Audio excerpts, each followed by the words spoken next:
Good morning. In this video, I'm going to show you how to draw a mouth. So here's, you're looking at a picture of one that's already completed, just so you know kind of what we're aiming for, where we're going to try to end up. So let's get started. What you will need is some paper, pencil. I'm going to use two different pencils during this one. This is just a plain old mechanical pencil. This is pretty common, easy to get, just like an HB lead.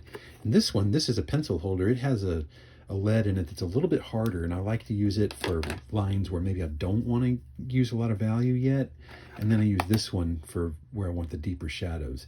And then an eraser will be handy too, and I'm just going to use the eraser that's on the end of this pencil right there.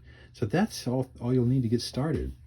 Okay, so we're going to start like we've been doing with I've been teaching you with lines, and then progress to shapes or spaces, and then values, and then it's the lights and darks. And the values are going to be the most important of this. That's where everything really happens, is with the shade and shadow. So let's get started. So I'm going to start with lines. And what to do, start with lines. I'm going to draw a line kind of like this. It's going to go up, and then make a little dip like that, and then back down. And it doesn't have to be perfect. Then the next line is going to start out straight, and then dip down, and then meet up at the end like that. Then the one on the bottom, just going to be like a curve like this. Okay, something like that. And looking at that, I might adjust that a little bit, maybe not down. So there we go. That looks a little bit more natural. And it's okay if the lines don't all meet up at the corners like that. That's okay. That's one way to do it.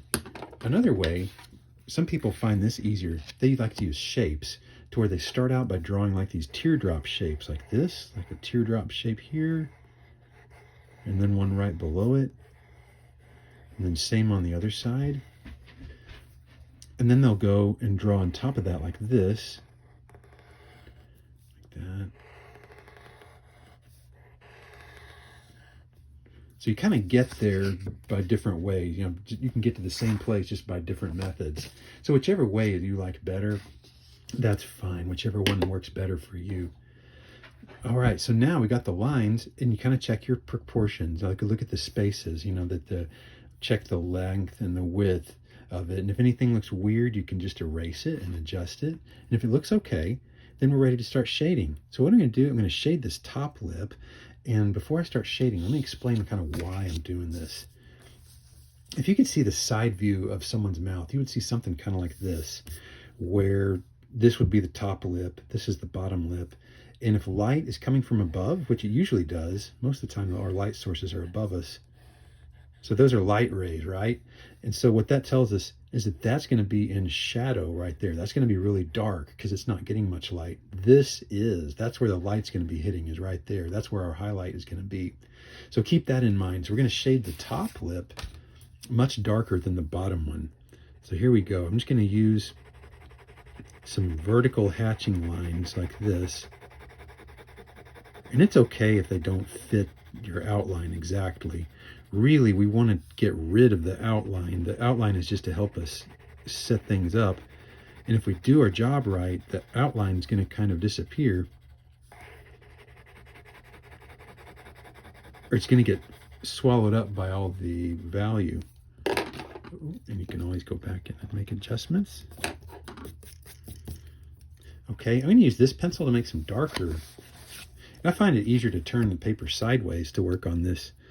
So here we go. I'm going to start with a dark line like this, like a really dark line, and then take some of that value and blend it upwards.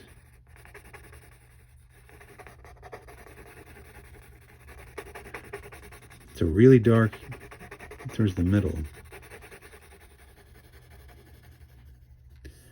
Okay, so I'll leave that for the moment. And now I'm going to do the bottom lip. And let's go back. You remember the type of line we talked about when we were drawing eyes?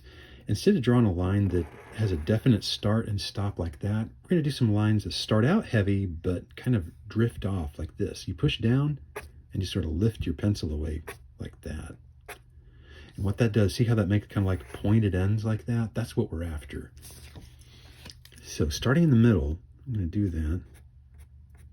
And then as I work towards the edge, I'm going to start to curve that. And then more and more curved.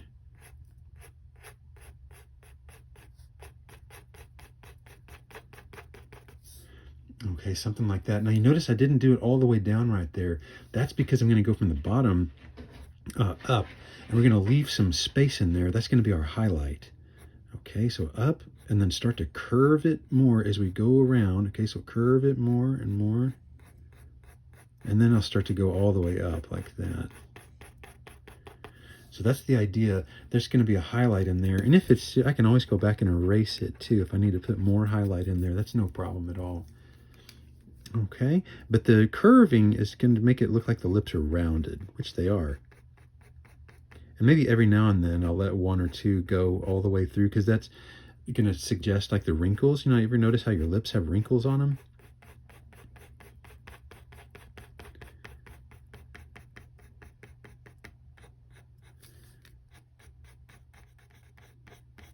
Okay, remember, curve, start to curve it more and more the further away from the center you get.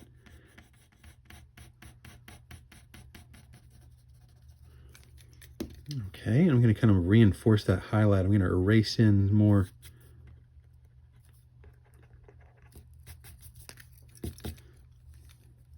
Okay, so that makes the lips look like they are full, and you can see there's a highlight. It gives them a sense of roundness, of being rounded.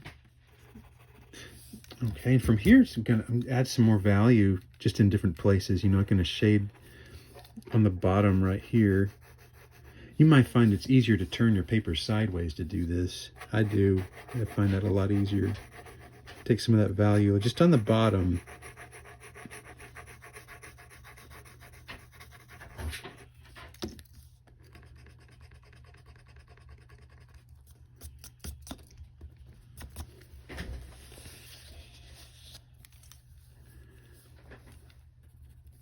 Okay, then we can do some skin tones around the mouth. Okay, like right here. Now this is kind of a funny feature of our face. This little thing right here. I found out it actually has a name. I believe it's called the philtrum.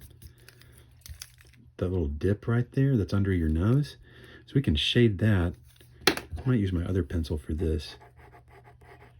See how I'm moving in kind of curved lines like that?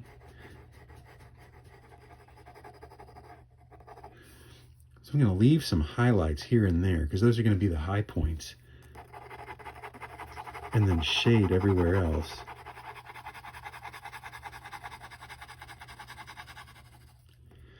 We're going to be a shadow under the lip right here. The bottom lip, kind of cast a shadow. And the chin happens pretty close under the bottom lip.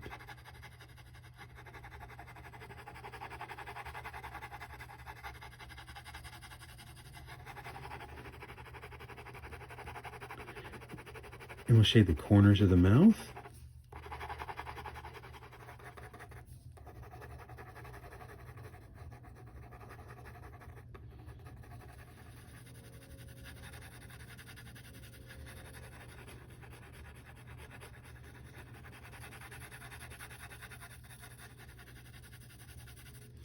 You can always use your finger to blend in. If you want it to look a little smoother, you can.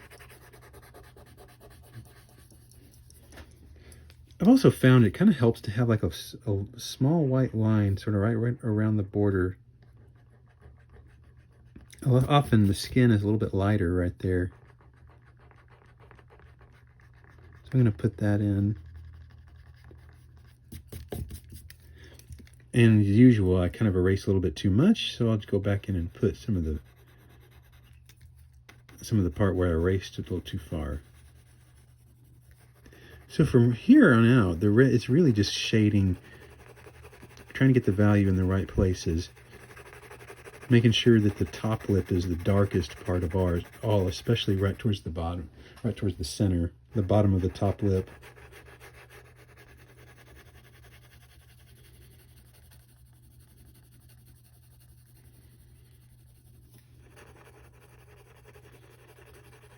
People do this differently. I find it my preferred method. I like to kind of work all over the drawing, just kind of comparing one part to the next one part of the drawing to the other to see how light or how dark it looks like it should be. I'm going to leave a little bit of light space right there for the chin, because that's like the rounded part of the chin starting to pick up light. So I think I'll stop right there. And like I was saying, the most important part is shade and shadow. So try it out. Good luck.